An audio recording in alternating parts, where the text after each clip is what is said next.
Hello and welcome to Miniatures Rundown, the Necromundown. Today we're talking about the Outcasts. Not the band from the 90s, but rather the gang, question mark, in Necromunda? From the year 40,000. Yes. Thank you. If you're not sure what that is, check out our video about what Necromunda is.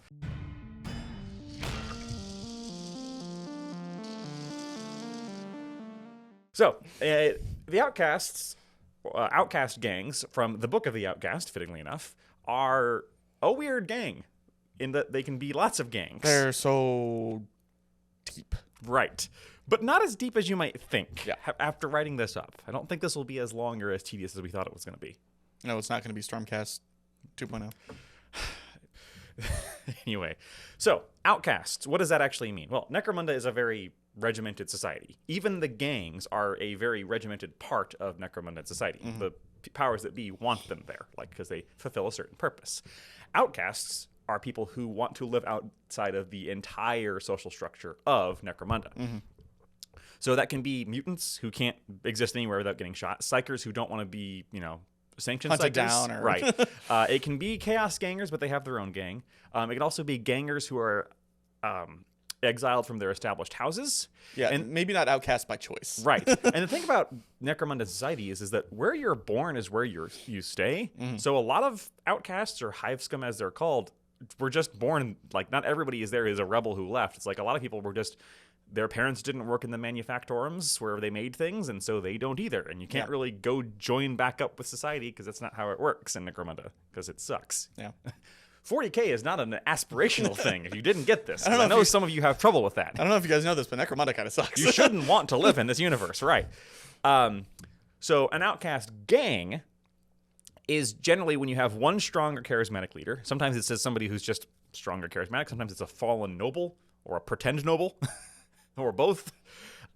Generally, it's one person gathers a bunch of these scummers around them with the goal of carving out a better life for themselves. Mm. It can be as small a goal as, look, we just want to live here and not get killed, or as big a goal as, like Lady Credo's, I want to overthrow the entirety of Necromunda society. So that's the general what is Outcasts. And as far as how they actually play in game, leader-centric, I guess would be the word. Yeah. There is a lot of deep power and customization in the leaders, and not much else. Your gang revolves around your leader, basically to a T. This is true of a lot of gangs, to be fair. True. Usually your leader is kind of the one doing a lot of heavy lifting. But this is to an extra... Turned up to 11. Yeah. Because your other guys are even worse. And because of that, it's kind of difficult to narrow them down to a melee or ranged play style. Yeah, they're kind of everything on purpose, because you can do anything you want with them. But in general, it's going to be whatever your leader does in both the battle and post-battle. Mm-hmm. So there is no house-specific skills for the Outcasts, but the Book of the Outcast is where the weird skills, these 6 weird trees that we talked about in our review, were first deployed, released, and these guys have probably the best access to those out of anybody.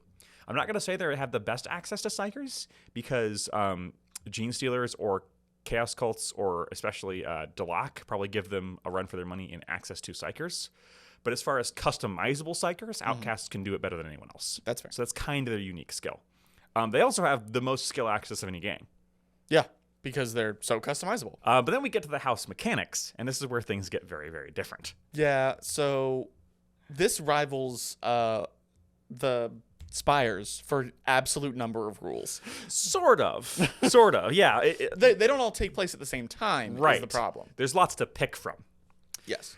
So, number one, and most restrictively, is you have a maximum of 2 champions at gang creation. Never more than 2 at gang creation. You can go more later, but your gang hierarchy rule is also more restrictive than everyone else's. You have to have 3 gang fighters for every champion you have. Yep. That is... unlike all the other ones, is crazy restricted. Right. So in addition to starting out with 2 champions max, to get a third one, you have to have a total of 3 more outcasts, hive scum. Yep. Which means that your starting list is 9 models minimum. Yep. And if you lose a hive scum, you have to hire another one? Yes. Now, luckily, they're cheap as heck. They're super cheap. They're hive scum for a reason. And another little bonus is they have no juvies, which might sound like a bad thing. But whenever a rule refers to a juvie, it instead affects your hive scum. Now, that might seem like a bad thing, except that this is actually a really good thing when you're doing any kind of Dominion campaign or a campaign with a settlement, because a settlement, remember, if you roll a 6, gives you 1 juvie. If you roll 2 6s, you get a ganger. A ganger, yeah. In the case of high scum, or in the case of Outcast, no matter what, you get a high scum. Yep. I got like 5 hive scum last campaign we played just from the settlement. I never had to hire another one. Right. I just Because you have a, 33% chance to just get a free guy? Right. Yeah. I just kept getting... Yeah, it's pretty good. kept getting high scum. All right. So a lot of the rules around how you build your gang are start with your leader. Because leader is the core of your gang. And you can either pick one or elevate an existing fighter to a leader. Now that second one is where people kind of go gaga, because they're like, I can make any fighter in the game a leader. But don't shy away from picking one of the profiles, because that's actually also very fun, very powerful, and very, very narratively flavorful to make someone your own. This is probably the best way to make your own OC Do Not Steal in Necromunda. My Sonic OC. This is my leader, Sonic 2. So yeah, it can be very, very enticing to pick a really cool character like, Lady Credo or whatever and make it your leader. But the customization deepness of the making your own leader is very good. So we'll go over picking your own leader in a little bit, but we'll talk a little bit about elevating a leader first. So you can pick any fighter profile in the game. The book calls out options including but not limited to guild fighters, so noble and criminal fighters, the Dramatis Personae, which is any named character, hangers-on, and clan house gang leaders. So you could pick like a Vansar leader to be your leader. However, it does also very, very specifically say, check with your arbitrator. Yes. Especially before doing anything weird, especially brutes or anybody who might not normally lead a gang. While you could pick anything, how balanced it will be is the question. Balanced, and also how much sense does it make? Yeah. Like, you would need to have a pretty good reason for, I think the book calls out a scrap code ambot being a leader. Yeah.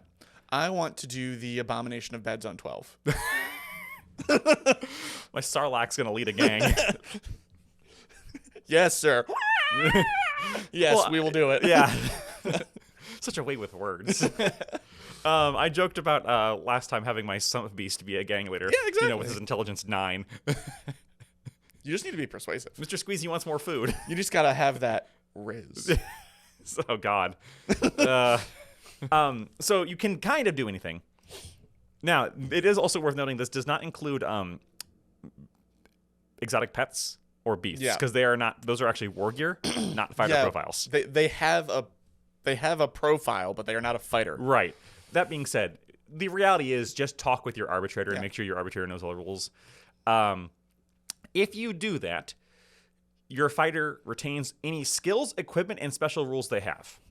Or you can swap their skills and equipment for those available to an outcast leader, and they get all the special rules that an outcast leader has, which we'll go over. So basically you can choose to, let's use Lady Credo as an example. Sure. You can have Lady Credo keep all of her stuff that she has on her, which is pretty good because she's got like her servo skulls and stuff like that. Or you could just use the model and the stats and swap it for the equipment available. The stuff that an outcast leader would have. Right. Spoiler, most of the time you won't do that. If you're picking a fighter, although there are some, some rare occasions, because there are some really cool fighters that have like stub guns that suck. Can we call out Slag Mist? Right, yeah, Arrow Slag Mist. Arrow Slag Mist. Well, he also has terrible special rules. Sick. But a sick model. Yes. But I don't want. If you're going to use that model, you're just going to make a custom profile and use the model. You would then pick an appropriate affiliation and archetype for that fighter, same as you would a normal leader, which we'll talk about. They retain their normal credit cost, and then going further, they can get experience and more gear like any other fighter. So after hiring, they behave like a normal fighter. They can level up, you can change their stats, all that good stuff. It is worth noting that some fighters in the game don't have a cost. So like, for example, Lady Asungar. Yeah. The Lady of Ash does not have a written cost on her profile. She has the two costs based on how well you roll and how good your rep is. Yeah, she's one of the, what are they called? House agents. Yeah, the house agents that you have to like petition to get. They don't technically have costs. In those cases, generally you want to use the middle cost, the one where she's like begrudgingly agrees to come help you, or discuss it with your arbitrator. Sure. So for example, I tried once to use the Palanite. What are they called? Not the enforcers. The new ones? Yes, the new one. The Lord Helmar bodyguards. They don't have costs at all. Yeah. So you can kind of have to try and figure out based on what they have. Yeah. Be fair. Don't be cheesy in that regard. Because there's lots of those things you could use. There's also worth noting, death of a leader. Yeah. Would you like to tell us what happens when your leader dies? What happens when your leader dies normal? Sorry. What happens when your leader dies normally? So when a normal leader dies, everybody goes to the funeral, and then someone has to step up, and usually one of the champions becomes the leader, keeps all their stuff, just gains leader status. Brutus is an honorable man. Yes. For Outcast Gang, you lose, son. Sort of. Your gang falls apart. You get to create a new gang. Your starting credits are equal to 75% of the previous gang's wealth, or 1,000 credits, whichever is higher. So you have to start over. Right. Essentially. You could start higher than a normal gang, yes, but not higher than your...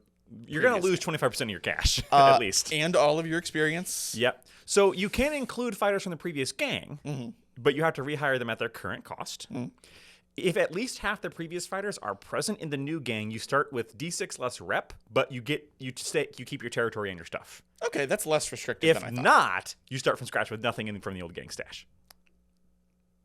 Okay, so that's less restrictive than I thought. Right. It's still really, really bad to lose your leader. It is a bad thing, because you have to basically hire back your old fighters and then pick a new one to be a leader. Yeah. It's really bad. Now, there is also a weird thing in here. Now, we haven't talked a lot about delegations, because we haven't talked a lot about alliances. Right. But we have briefly touched on it. In Necromunda, you can make alliances with different...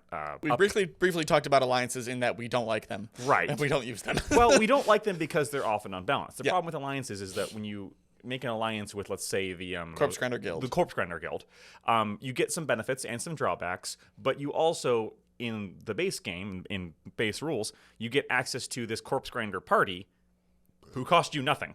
And you get to take in addition to your normal party. That's why we don't like it, because it's not fun to fight against. Yeah. You just get like between 2 and 5 guys for completely free every game.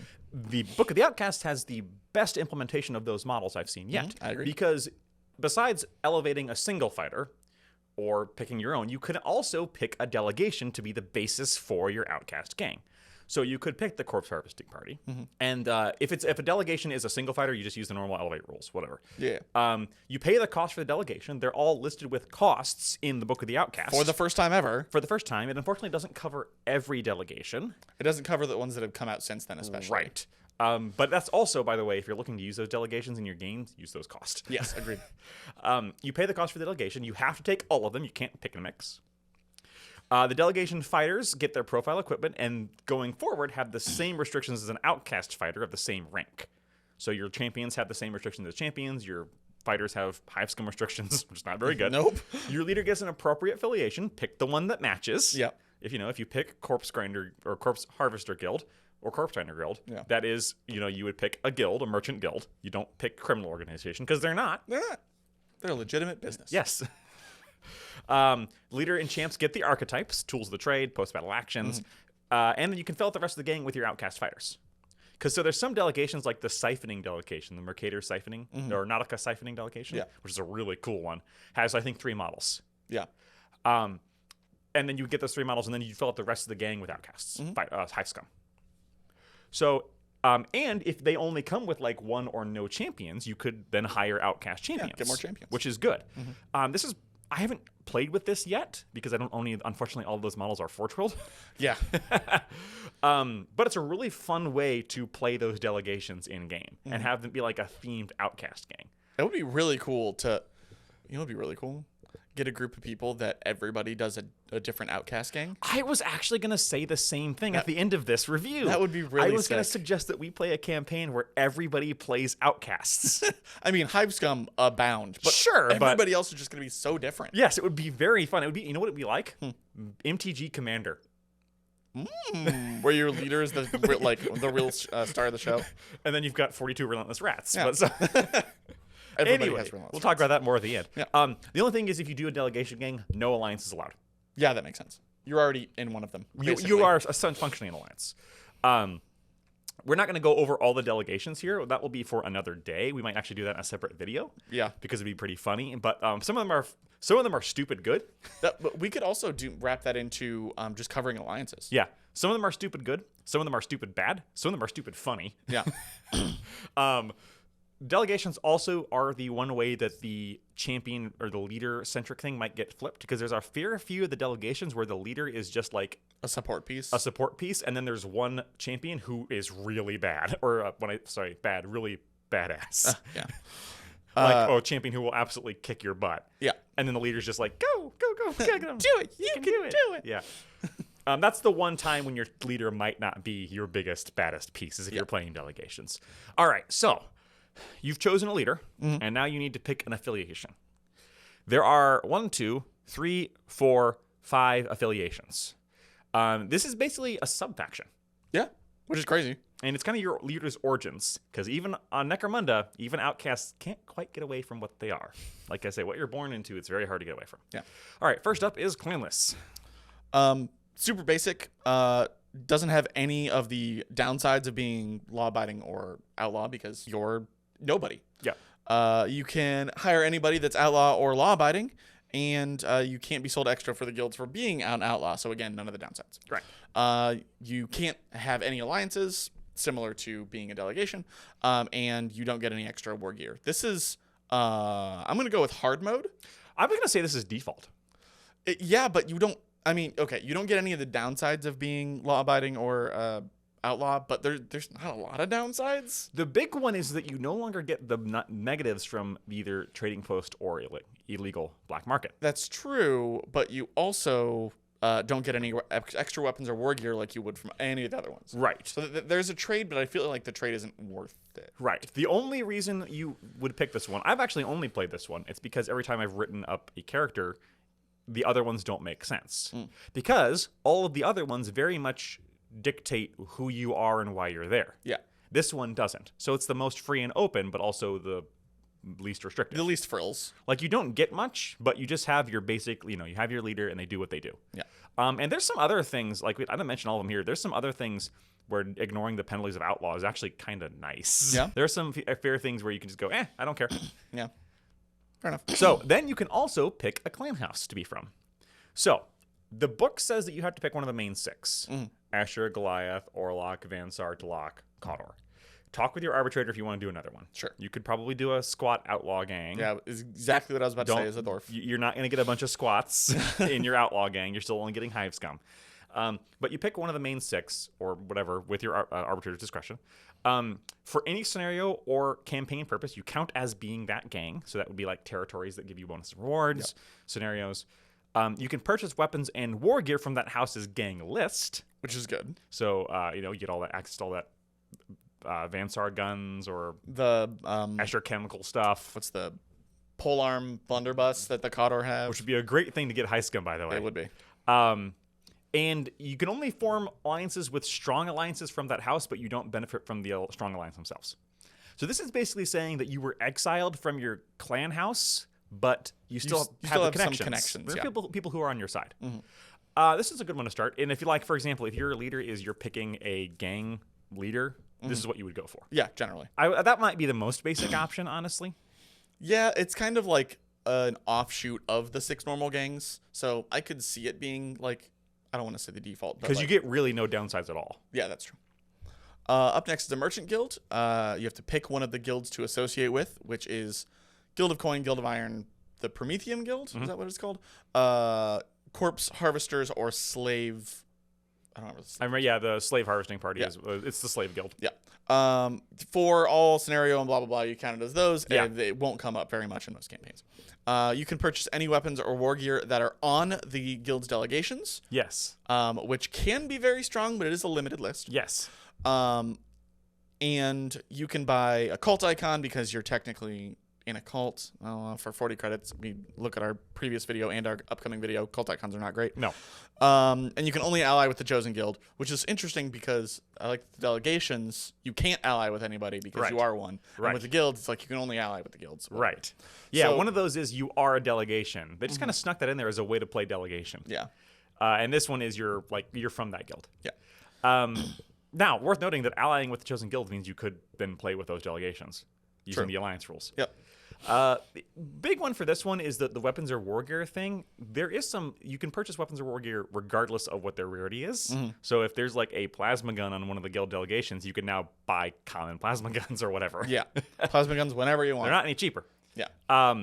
And the remaining 2 are basically the same thing, but for the criminal organizations and the noble houses. Yeah. So the criminal organizations is the Cold Traders, Imperial Impostors, Rogue Factoria, Psi Syndica, which is a really fun one, Fallen Houses, Narco Lords, same deal. You can buy anything from their list. You get called icons, ally with a guild. And then Noble Houses is Catalyst, Tai, Ulanti, Grime, Ranlo, and Iron.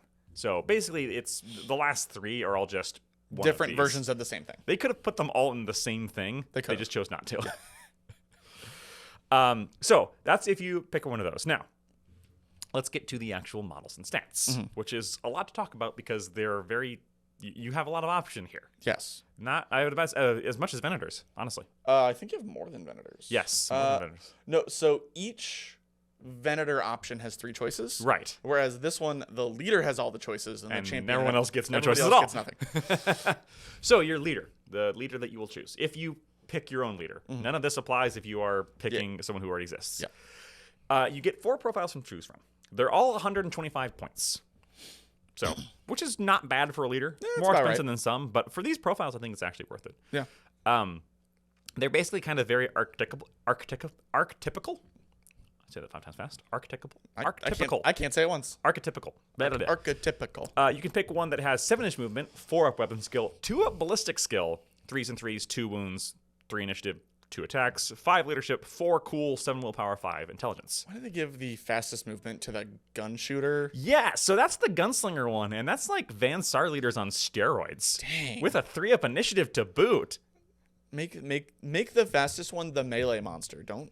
Yeah, they kind of made the melee monster one one of the slower ones. So that's the one you pick if you want to go shooty, which is very good. Very good. There's also a more. This is just the default, the baseline. Yeah. Speed 6, 3 up to hit, weapon skill and ballistic skill, a toughness and strength of 3, 2 wounds, 3 up initiative, 3 attacks, 6 leadership, 7 plus cool, 6 willpower, and 4 intelligence.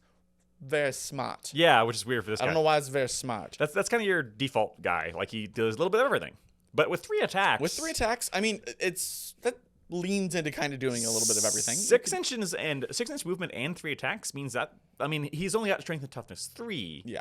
So, but I don't know. You can with some good weapons, you could build a melee monster out of that guy. I could see doing a mixed arms, having like a two-handed ranged weapon and a good melee weapon. Right.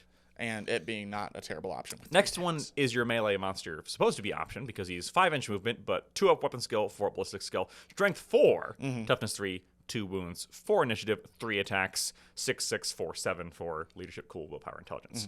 This is also your psyker option because he's got 4-up willpower. Yeah, he has the best willpower by 2 points. Right. Which is 4-up willpower means you're not missing much at the start of the game. I like that every other psyker in the game is like super weak and frail, and this one's like, I'm strength 4 and hit on a 2. Right, yeah. Like this guy also punches people in the face. Thoughts. This is actually what I played with last time. Yeah? Because I played a Technomancer. Oh, right. I remember that. Yeah, and who just buffed her weapon to all heck. Yep. With her 4-up willpower every time and just fired a plasma gun. Oh, yeah. She had a plasma gun and a power fist. Yeah. So it would punch people in the face, and then with a plasma gun, you got +2 to hit. Yeah. So I was hitting on 2s and 3s anyway. Very good. Last one. The last one is the tough option. It's your squat profile. It's the squat profile. Movement 4, weapon skill 3, ballistic skill 4, so leaning a little more towards melee. Strength 3, toughness 4, 3 wounds, 5 up initiative, 2 attacks, 6, 4, 6, 5 for leadership, cool, willpower, intelligence. Between the low strength and the low initiative and the lower attacks, this is your toughy option. It's actually my least favorite on here. It is my least favorite because you're slow. I mean, you're tough, but like you're not going to get anywhere. Right. You don't have as many attacks as 2 of the other profiles. So your 3-up weapon skill isn't as good. Yeah, your strength is lower. I mean, I guess this is like the support one? Maybe. Because he can survive being in the back and supporting. The other ones all kind of want to get places. Yeah. But, yeah. That's the one I like the least. But all of these are actually, like, there are some leaders in Champions in the game that are better than this, but not many that are better than that first and third profile for what they do. Agreed. Like, that's one of the better. That's a shooting profile that is better than Van Sar. Yeah. Show Van Sar that first profile and watch them cry. Right. Like, it's basically a Van Sar leader profile with 3 extra inches of movement. Yeah. On steroids. I love that. Your starting equipment for your leader is anything from the trading post of rarity 9 or less. Which is pretty good. Yes. It does lock you out of some of the really nice stuff that other gangs might have access to at creation. Unless you take one of the options to be able to in which case you get there, yeah. During the campaign, there's no limits at all. Yeah. You can buy anything, like every other leader. Yep. And then you also pick a leader archetype, and leader archetype determines what your primary and secondary skills are. So they all have leadership. You can pick the brawler, which has brawn ferocity. You can pick the survivor, which has combat ferocity and is therefore just better than the brawler. You can pick the gunslinger, which is agility and shooting, which is nasty. Very good. You can pick the mastermind, which is cunning and savant, also nasty. Or you can pick the weird, who doesn't get those skills, except they get leadership, but then you get to pick the weird powers. Yeah, one of the psychic trees. And they get non-sanctioned psyker. Yes. Because we're outcast, baby. Yes. So yeah, that's like kind of the best of the lot of, Yeah, it's really good.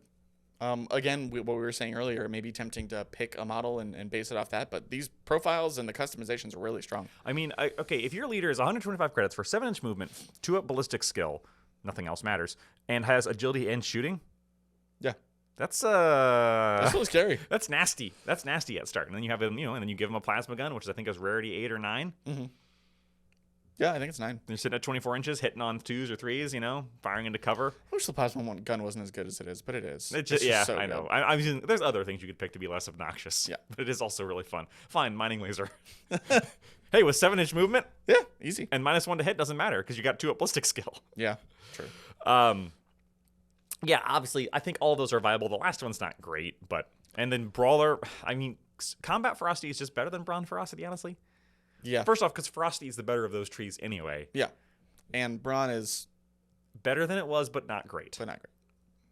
So, Combat has some shining ones. yes. Brawn really has. It's like it's okay, buddy. Yeah, but it's not nearly as good as ferocity. No, it's not. Neither. I don't think either of them are as good as ferocity. Now, that's your leader, who is 125 credits and is your star.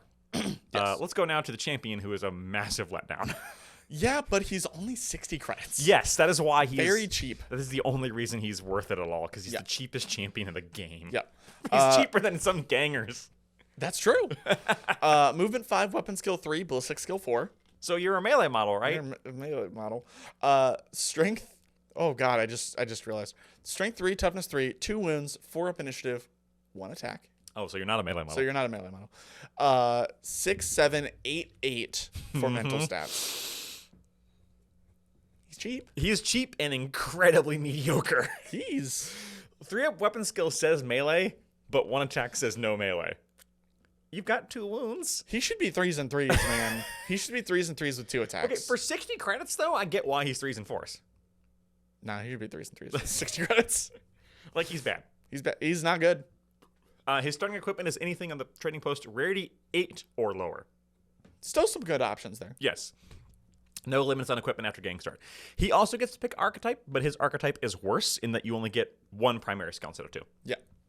By the way, all the archetypes give you secondary skills. We just haven't mentioned them because secondary skills are bad. Yeah, they're borderline useless. Yes, unless you play with other ones, in which case you're beyond us anyway.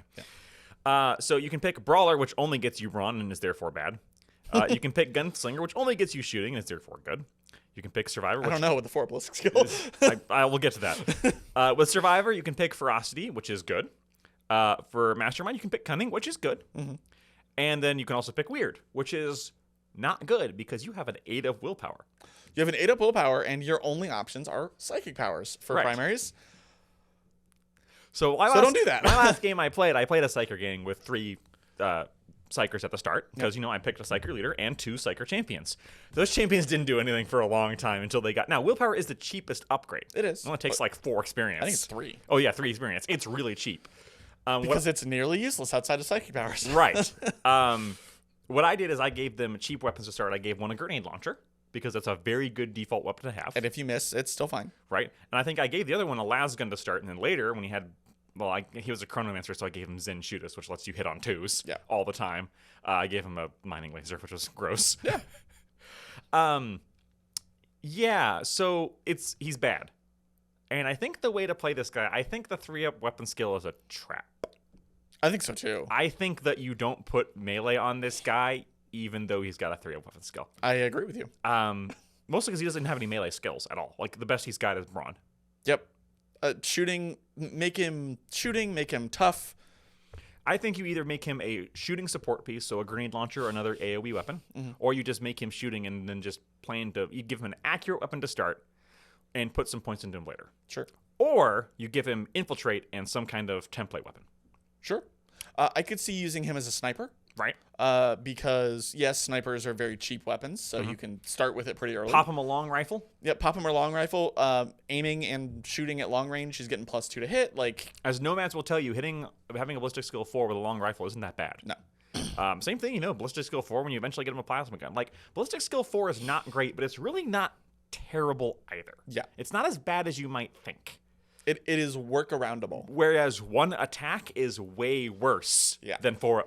1 attack with 3 weapon skill, I posit to you, is worse than 4 ballistic skill for shooting. Yeah, I agree. So I think that, I think making these guys melee is a trap. Yep. As we'll talk about, I think you want some melee, but I think you have your cheap Outcast Hive Scum go forth and be melee. Yes. Or you make your leader do it and then just punch anyone who gets close to you. That's or you hire a brute. So, speaking of cheap, the least, the lowest of the low the last in the and game. the least. Underhive Outcasts Hive Scum. So these are Hive Scum who we've talked about before. Mm-hmm. They're 30 credits. They're the most basic baseline of everything, with the worst mental stats of everybody. So 30 credits, you get 5-inch movement, 4s and 4s for ballistics Which and is weapon better skill. than some Jews. Yep. 3s and 3s for strength and toughness, 1 wound, 4 up initiative, 1 attack, and then 8s across the board. For 30 credits, they're actually not that bad. No, I would have expected lower ballistic skill and weapon skill for They're 30 really credits. not that bad for 30 credits, although their mental stats will let you down. Yep, When they're going to run. when things start going bad, 8 cool sucks. Yep. 8 willpower sucks. If you're playing, Into the Storm, 8 intelligence sucks. Yeah. But they're cheap, and you have to have a lot of them, because you have to have 3 of these Yeah, guys you for every literally champion. must. Yes. It's required. You do not have a choice. They have the Ganger rule, but they count as juvies whenever something specifies juvies, which we already talked about. Yeah. They advance like Gangers, though. However, they technically have the Cunning skill, but they can never, ever get additional skills. That's funny. Unless they advance into Specialists. That's probably why it's there. You cannot start the game with a Specialist, Right. but you can become one. And because you get to ignore the whole skill thing, you get to reroll if that happens on your level up. The fair, I guess? Yeah. I mean, it's a consolation prize. So, yeah. Not great. Nope. But you But have to they're have cheap, them. and Yeah. you have to have them. They're required. Again, this is why we really started the party off with a bang with the leader, because the leader's amazing. And then we're like, the champions are bleh, and the Hive Scum are bleh. So they have their own starting list, which we'll talk about in a second. During a campaign, though, you can purchase anything from basic pistols in close combat Sure. without restriction. And once they become specialists, any special weapon. So once you get enough credits to get them, you can get them decent weapons. Because there's some scary basic weapons. Giving these guys a bolter is good. It's pretty good. Combat shotgun with firestorm ammo. Hello. They only have 1 attack, but you can get them some scary melee weapons or good enough melee weapons. They'll never be great, but meh, they're not bad. Their equipment list is very, very basic. Yeah, ridiculously basic. But basically the standouts are las guns. Yeah, las guns are just... For 15 credits, a las gun is great with that +1 to hit at very long range. It gives you way more reliable hits.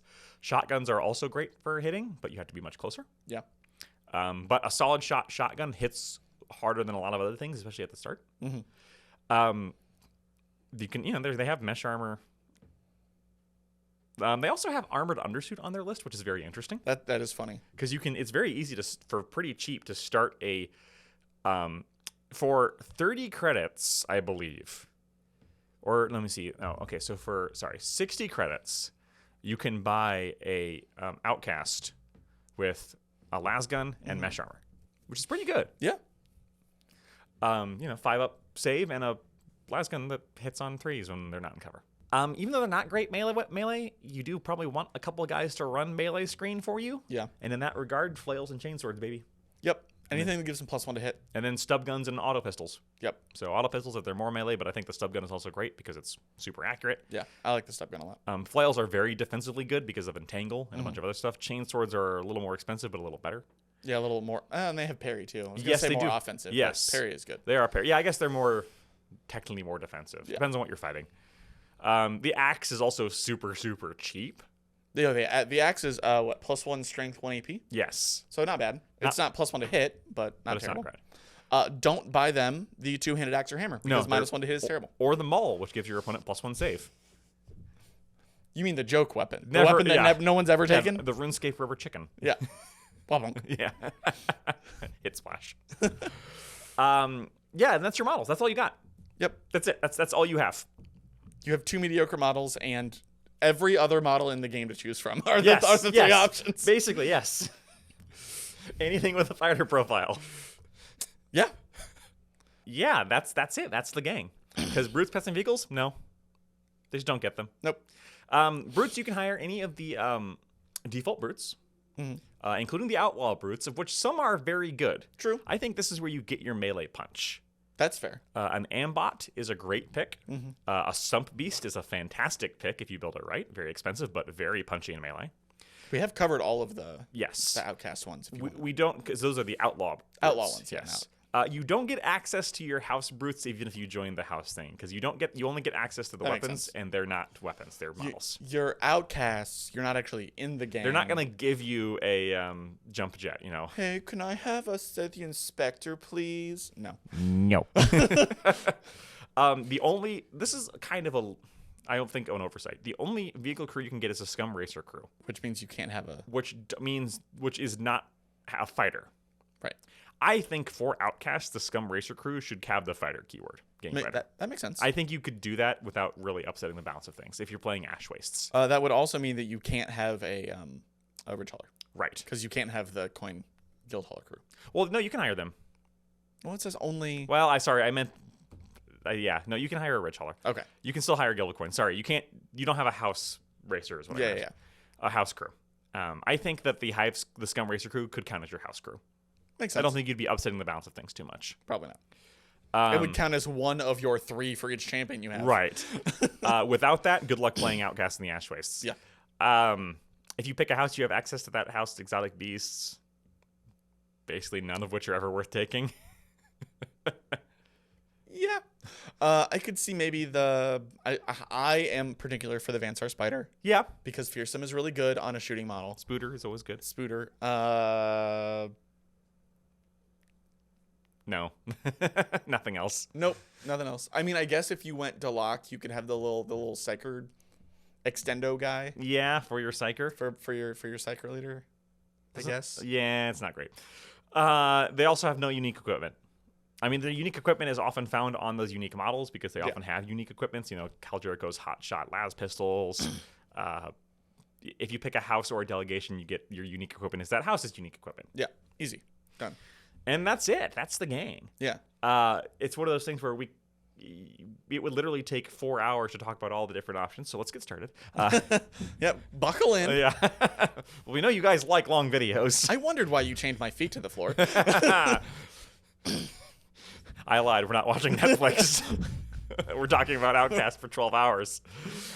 There's so many options here. And your gang is going to be dictated basically entirely by your leader. Yeah. It's based on your imagination until you make your leader, and then everybody else is the same. Right. Kind of. You do have some... You have some customization. It's just your champion is really bad. Your champion's really bad. The Hive Scum are all the same. Yes. But if you pick a house or a delegation, you can give those Hive Scum some things they couldn't normally get. That's true. I mean, Escher Hive Scum with 5 credit lasguns. Ooh, delicious. Would you still get the discount? Yes, because if you get the access to their house list. Interesting. That's a So good point. you would pay their prices. I love that the first thing you thought of was just 10 credit cheaper lasguns. I mean, I love my lasguns. Look, I like that about Escher more than anything else about Escher, is their cheap lasguns. I'm gonna give every single one of my my Hive Scum the energy shield from Vansar. I mean, you joke, but that would actually be one of the best uses of Hive Scum. They're all just walking forward in phalanx formation. Well, your leader back there with 7-inch movement and 2-inch and 2 ballistic skills just popping heads. See, the limit is your imagination. Right, like you can do some really funny things with this. Some really funny things. Yeah. And because of that, I don't think they're ever going to be the most powerful gang or anything like that. No. I don't think they're a great gang to start with because... Yeah, how did that work, Josh? I think your first gang ever was these guys. Poorly. He chose poorly. Cut to me turning into a skeleton. But, if you just pick a house exile one, that wouldn't be the worst thing to do either, because it would just be basically like, I have all the same model with access to the equipment list. That's true.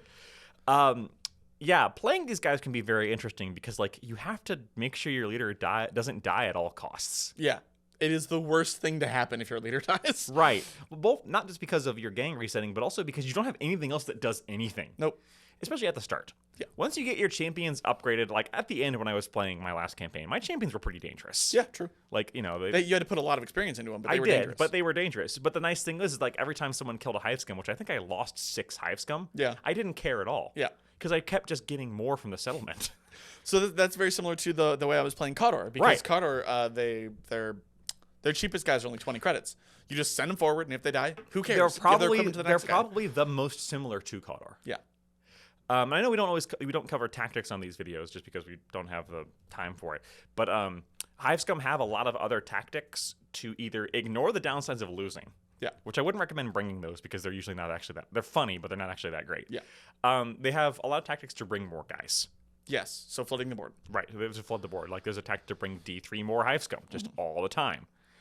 Which is really nice. There's tactics to infiltrate your Hive Scum. Like they've got some pretty nice tactics as well. The Outcasts do probably some of the better ones. That can really upgrade the lower end. There's a tactic called We Didn't Like Him Anyway, which is just to ignore the cool check when someone dies. Isn't there one there? It's like if you lose something, you just immediately lose the game. No, you immediately tie the game or something like that. You can just choose to tie the game. It's so weird. Yeah, they're very odd. They're very much not a power gaming thing, but they're really fun to play. Yeah. Because it's also the way, like, anytime you create a gang, you are creating characters. Yeah. If you're playing Necromunda, I think. Yeah, so you me too. should have some attachment to your leader. This one gives you the most. I mean, I joke about OC Do Not Steal, but I did legitimately kit bash a character. Yeah. I kit bashed 3 major characters for the last one with the goal of making them people who would exist in, like, trying to exist in this world. And why they would exist like that. Mine was a technomancer psyker who had, definitely didn't have an evil machine spirit in their backpack. A la Ghostbuster? No. Ratchet and Clank? I don't know. Ratchet and Clank, but Clank is evil. Jack and Daxter? I don't know. I never played that one. It wasn't as good as Ratchet and Clank. Hey, Ouch. Come at me. Well, it hasn't gotten a remake, and Ratchet and Clank did. So Told you. That's probably, or did it, and I just didn't pay attention. I don't know video games anymore. Steam sales live though. Time to date the video. But yeah, it's one of my favorite gangs. It is really cool. I do want to do them eventually. I previously did Venators, who are usually compared because they're also like a very customizable. Yes, they're very open-ended. It's more squished, whereas this has really high highs and low lows. Yes. It's more like middle of the road. Yes. Which kind of made it boring. This, I think, would be Yeah, less you didn't boring. have as much fun with your vendors because all your I did guys not. kind of felt the same. They did. This would be like that. All your guys kind of feel the same, except you have one guy who really, really does whatever the heck he wants. Yeah. This is the RPG where like the cutscene happens and you watch all of the like different characters in a row and then you see your main character. RPG cutscenes where it shows your character. Yeah, and he's like got the cowboy hat and sunglasses. And Yeah, thank you, ProZD. So yeah, that's this gang in a nutshell, and it's really fun. Yeah, just off the top of my head, some really fun things to play. Lady Credo as a character. Yeah. Lady Helmar Yep. as a leader. Pre or post? Pre or post, yes. Pre or Yes. post technological. Now, that does bring up an interesting question because this was released before Underhells. Yep. Could you pick a Sprier? They have a profile in the game. They do. Talk with your arbitrator. Yep. That'd be interesting to have like an Oris as your leader and everybody else is Hive Scum. Yeah, like it would be like a normal expedition gang, except even worse. Yeah, exactly. But yeah, there's just so many things to do. And again, we were talking about earlier, you could go like, hey, 8 people that I know that play Necromunda, including myself. Everybody play Outcasts. Have fun. No one will be the same. Yeah, everyone will be the same, but no one will be the same. Yeah. It would be so interesting because it would just be like, God, it would just be the Children's Crusade. Just Hive Scum just beating each other to death Yeah. while Stop it, he's already dead. Obi-Wan and Anakin have a duel of the fates in the background. Yeah. Yeah, there's some really fun potential here. It's a great gang, super fun, and they hold their own. They do. Despite all of the negatives we were saying about the champions and Hive Scum, there's definitely some play to them because Your leader can pull some shenanigans. Yeah. And the late game ability to upgrade any of your scum with anything Yeah. can help them keep up. Exactly. Because eventually you can just throw those really good basic weapons and that armor on everybody. Yep. And eventually your champions will be okay, but never great. that's it from us this time with the Underhive Outcasts. Let us know below what your favorite idea for a Dramatis Personae or other fighter of fun to lead yours is. I already told you. Arrow Slagmist? No, the Beast of Bad Zone 12. I want a giant tentacle monster as my leader, and everybody else follows him religiously. My favorite is to do Lady of Sungar. Yeah. And just have the bird. Yeah, the bird is the actual leader. Sungar is there because... She's there to use the bird. As you would see from our Nomad review, she's there to use the bird. 100%. Let us know what your favorite is. And we've only got a few more of these to cover. That's true. I mean, we're all eagerly awaiting the Squats book to come out. I guarantee you when that comes out, we'll film it. Yep. But we're not filming that until that book comes out. And I was hoping to see that revealed at the championships reveals, and we didn't get it. Yeah, they didn't put Necromunda up on the thing. I think it's going to be a bit. But when it does, we'll let you know. And until then, bye-bye.